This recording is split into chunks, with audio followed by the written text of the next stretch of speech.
తారామమయం ఈ జగమంతా రామమయం.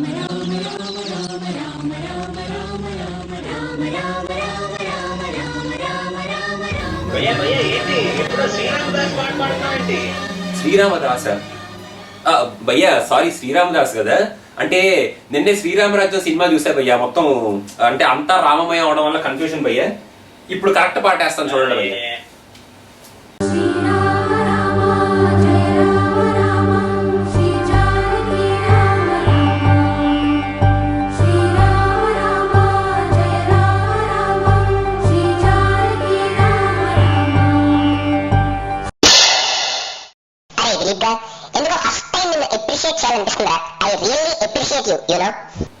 ఏంటమ్మయ్య నువ్వు నన్ను అప్రిషియేట్ చేస్తున్నావు? ఎందుకు టాంబయ్య?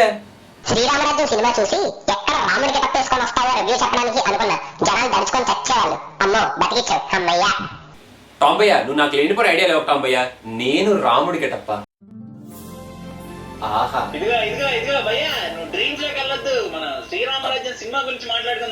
ఆ డ్రీమ్స్ సరే భయ్యా. ఇప్పుడు శ్రీరామరాజ్యం సినిమా గురించి మాట్లాడుకోవాలంటే భయ్యా, మన తెలుగు సినిమా ఇండస్ట్రీలో పౌరాణిక గెటప్ అనగానే గుర్తొచ్చే ఆర్టిస్ట్ ఎవరు భయ్యా? మన నందమూరి బాలకృష్ణ గారు.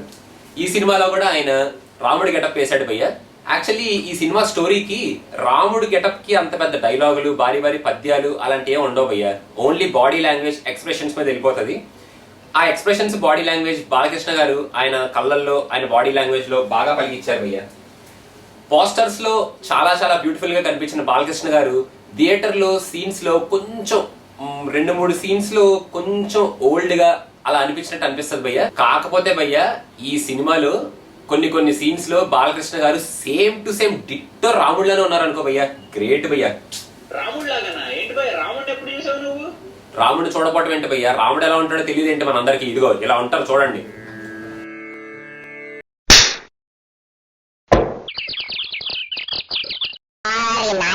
వీడు ఎన్టీఆర్ రాముడు అని ఫిక్స్ అయిపోయినట్టున్నాడు. ఎన్టీఆర్ రాముడు అని ఫిక్స్ అయినప్పుడు బాలకృష్ణ రాముడిలో ఉండక ఇంకెవరిలో ఉంటాడులేండి. ఒరే నువ్వు రాముడి గురించి చెప్పింది చాలరా బాబు, ఇంకా సీత నయనతార గురించి చెప్పు. ఏంటో అమ్మాయి నీకు నయనతార గురించి చెప్పాలి? నయనతార గురించి చెప్పాలంటే భయ్యా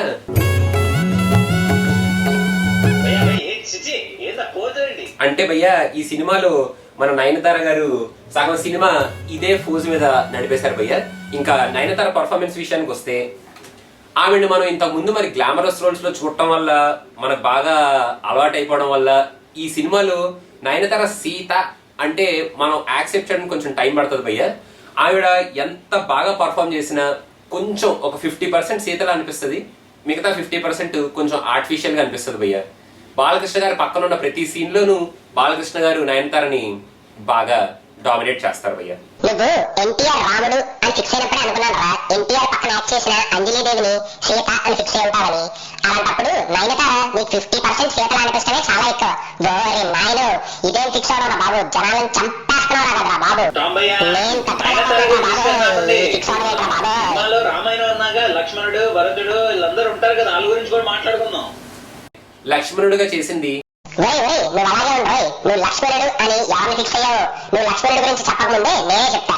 ఈ సినిమాలో లక్ష్మణుడికి ఒక సాంగ్, 2 సీన్లు, 4 డైలాగులు. శ్రీకాంత్ మొత్తానికి లక్ష్మణుడిలా బాగానే ట్రై చేశాడు. ఇంకా భరతుడి విషయానికి వస్తే భరతుడికి జస్ట్ 2 సీన్సే. ఇంకా శత్రుఘ్నుడి విషయానికి వస్తే ఐ పిట్టి మిస్టర్ శత్రుఘ్నుడు. ఏంటో అమ్మయ్యా పిట్టియా? శత్రుఘ్నుడు క్యారెక్టర్ ని ఏ సినిమాలో చూసినా ఏమిటో జస్ట్ అలా 2-3 సీన్లో కనబడ్డం, ఒక డైలాగ్ చెప్పడం తప్ప ఏమీ ఉండవు. ఈ సినిమాలో అయితే మరీను ఒక సీను ఒక డైలాగు అంతే. He might be a very silent man you know. దేవుళ్ళే మెచ్చింది మీ ముందే జరిగింది వేదంలా నిలిచింది సీత.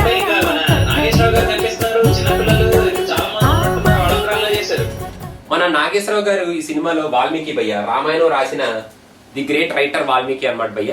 నాగేశ్వరరావు గారు ఆయన రోల్ కి ఆయన ఉన్నంతసేపు చాలా జస్టిఫైడ్ పర్ఫార్మెన్స్ ఇచ్చారు భయ్య. చాలా బ్యూటిఫుల్ గా పర్ఫార్మ్ చేశారని చెప్పొచ్చు భయ్య. ఇంకా నెక్స్ట్ భయ్య ఇంకా లవకుశుల గురించి మాట్లాడుకోవాలంటే లవకుశులు యాక్టింగ్ బాగానే చేశారు కానీ భయ్య వాళ్ళ శాత ఇంకా కొంచెం నేచురల్ గా యాక్టింగ్ చేపించి ఉంటే ఇంకా సీన్స్ బాగా వచ్చిండే భయ్య. ఇంకా బాగా చేపించాలా? నువ్వు చేపించు యాక్షన్ బాగా వస్తున్నావు. బాపు గారిని పాయింట్ అవుట్ చేస్తావా నువ్వు? ఇంకా నోరు మూసుకొని ఒక ట్రైలర్ వేసుకో.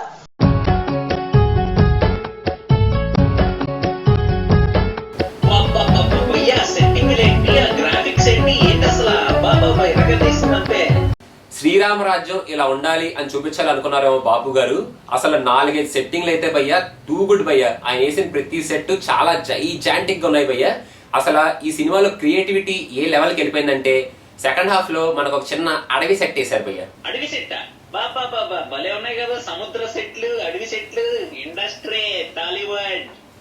అవునమ్మా, వెరీ వండర్ఫుల్ సెట్టింగ్స్. పెద్ద పెద్ద తలుపులు, చిన్న చిన్న రథాలు, ఆర్టిఫిషియల్ అడవులు, గ్రాఫికల్ జంతువులు. అబ్బో టూ మచ్ అనుకోండి. లాస్ట్ లో బాణాల ఫైట్ లో వచ్చే గ్రాఫిక్స్ అయితే అబ్బో అదిరిపోయి అనుకోండి. ఇదిగో టామ్ భయ్యా, సెట్టింగ్లు బానే ఉన్నాయి భయ్యా, నువ్వు మరీ అంత తొబ్బక్కర్లేదు అక్కడ. ఇంక భయ్యా ఈ సినిమాలో మనం మెయిన్ గా మాట్లాడుకోవాల్సింది మన మాస్ట్రో ఇళయరాజా గారు ఇచ్చిన మ్యూజిక్ గురించి భయ్యా. Music hit, songs too much అని అందరికీ తెలుసు కానీ ఇంకా నోరు మూసుకొని స్టోరీ ఏంటో చెప్పు. టామ్ భయ్యా, శ్రీరామ రాజ్యం స్టోరీ ఏంటంటే భయ్యా, మన శ్రీరాముడు భారతదేశంలో పుట్టి రామాయణం గురించి అడిగితే కొడతారు భయ్య జనాలు. అవును భయ్యో, నువ్వు అంతే కరెక్టే భయ్యో. రామాయణం గురించి అడిగితే నిజంగా జనాలు తంతారేమో. అయితే ఈ సినిమా స్టోరీ మన పాత లవకుశ స్టోరీ ఉంది కదా భయ్యా, దానికి రీమేక్ భయ్యా, శ్రీరామ రాజ్యం. అవును భయ్య, సినిమా ట్రైలర్లు చూస్తుంటే సెట్టింగులు, ఇళయరాజా గారి మ్యూజిక్, అందరి యాక్షన్ అన్ని బ్రహ్మాండంగా అనిపిస్తుంది. సినిమా చూస్తే ఎలా ఉంది భయ్య, ఫీల్ అంతా బాగుందా? నువ్వు అన్నట్టు ఫీల్ విషయానికి వస్తే భయ్యా, కొన్ని సీన్స్ ఆడియన్స్ చాలా బాగా ఎంజాయ్ చేస్తారు భయ్యా. మెయిన్ గా సాంగ్స్ వచ్చిన ప్రతి సీన్ ఆడియన్స్ చాలా బాగా ఎంజాయ్ చేస్తున్నారు భయ్యా. కాకపోతే ఫస్ట్ హాఫ్ లో సెకండ్ హాఫ్ లో ఒక 20 minutes వరకు బాగా లెంతీ ఎమోషనల్ సీన్స్ ఉన్నాయి భయ్యా. అంటే సీతని రాముడు అడవిలో వదిలే సీన్ ఒకటి, సెకండ్ హాఫ్ లో సీత బాధపడే సీను, ఆ సీన్లు మరీ అసలు వెనకాల బ్యాక్గ్రౌండ్ మ్యూజిక్ కూడా లేకుండా ఓన్లీ డైలాగ్స్ ఎమోషన్స్ ఉండడంతో కొంచెం ఆడియన్స్ కొంచెం బోర్ ఫీల్ అవుతున్నారు భయ్యా. మొత్తానికి భయ్యా మన తెలుగు సినిమా ప్రేక్షకులు అయితే ఒక మంచి పౌరాణిక సినిమా చూసాం అన్న కైండ్ ఆఫ్ ఫీలింగ్ లో అయితే ఉంటారు భయ్యా, ఫర్ షూర్. ఆడియన్స్ ఫీలింగ్స్ గురించి నీకు ఎందుకు లేరా కానీ ఇంకా మన సినిమా పిచ్చ పర్సెంటేజ్ ఎంతో చెప్పు. ఇంకా సినిమా పిచ్చ పర్సెంటేజ్ చెప్పాలంటే భయ్యా ఒక 65% భయ్యా. ఈ సినిమాకి పర్సెంటేజ్లు రేటింగ్లు ఎందుకు భయ్యా? ఇది యాక్షన్ సినిమా కాదు, ఫ్యాక్షన్ సినిమా కాదు, లవ్ సినిమా కాదు, సెంటిమెంటల్ సినిమా అంతకన్నా కాదు. ఇది ఒక డివోషనల్ సినిమా. దీన్ని కూడా రికార్డులని, సెంటర్లని, కలెక్షన్లని, రేటింగ్లని, పర్సెంటేజ్లని ఎందుకు భయ్యా వేరే సినిమాలతో కంపేర్ చేయటం? దీన్ని అలా సపరేట్ గా పక్కన పెట్టి ట్రీట్ చేయొచ్చు కదా.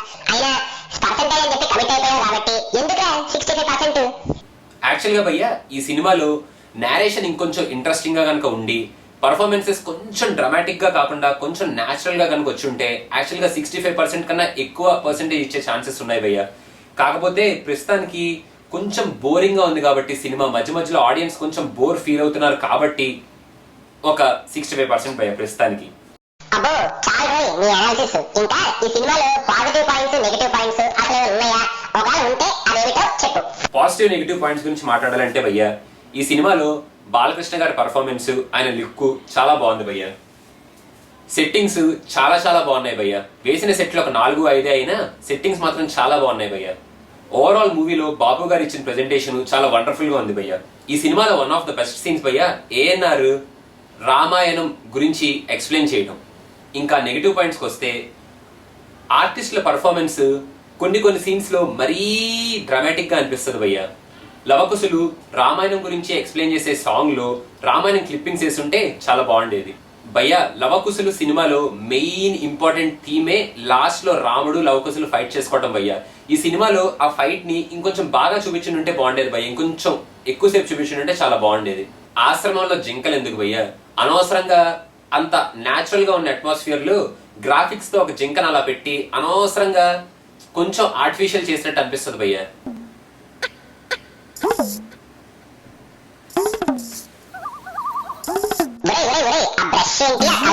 డైరెక్టర్ బాపు నీ ఇన్స్పిరేషన్ గా తీసుకొని నువ్వు కూడా బొమ్మలేద్దాం అనుకుంటావా ఏమిటి? ఏం లెట్టాం భయ్యా, ఇందాక రాముడు గెటప్ అన్నావు కదా, ఆ రాముడు గెటప్ కి ఫేస్ కి పెయింట్ వేసుకోవాలి కదా, అది ఏ కలరా అని చెప్పి కలర్ మిక్స్ చేస్తాను.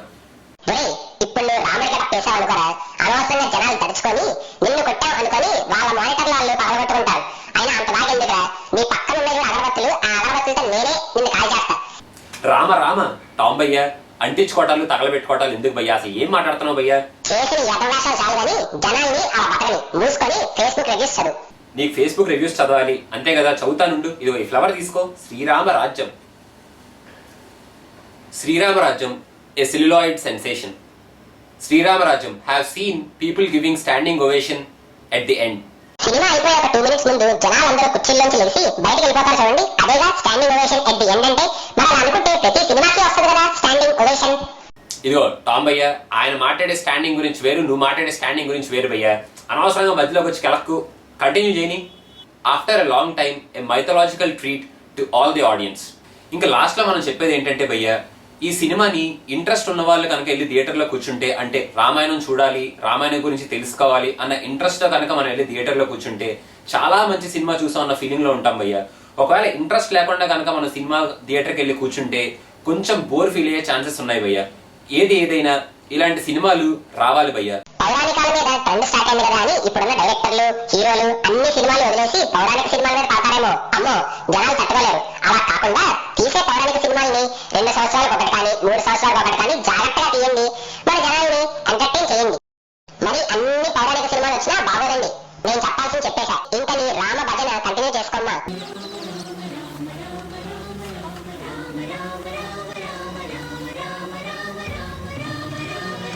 ఇందాక నుంచి చూడలేక చచ్చిపోతున్నావు. అరిచి ఆ పూలేక ఆపు. శ్రీరామ రాజ్యం